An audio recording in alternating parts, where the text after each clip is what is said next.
நாடாளுமன்ற உறுப்பினர் ராமநாதன் அர்ஜுனா கோட்டை காவல்துறையினரால் கைது செய்யப்பட்டுள்ளார். கடமையிலிருந்து போக்குவரத்து காவல்துறையினருக்கு இடையூறு விளைவித்தமை தொடர்பில் இன்று அவர் வாக்குமூலம் வழங்குவதற்காக கோட்டை காவல் நிலையத்தில் முன்னிலையானார். இந்த நிலையில் வாக்குமூலம் பெறப்பட்டதன் பின்னர் அவர் கைது செய்யப்பட்டுள்ளார்.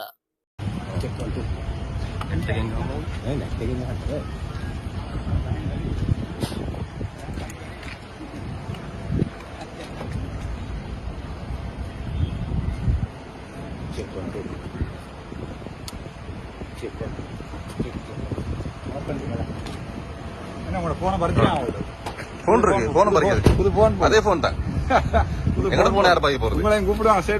தப்பே செய்யாத போலீஸ்க்கு வந்திருக்கீங்க. தப்பே செய்யாத போலீஸ்க்கு வந்திருக்கீங்க. நீங்க உங்களோட வேலையை பாருங்க. சிறிய தப்புன்னு சொன்னீங்க, ஆனா போலீஸ் ஸ்டேஷன் வந்திருக்கீங்க.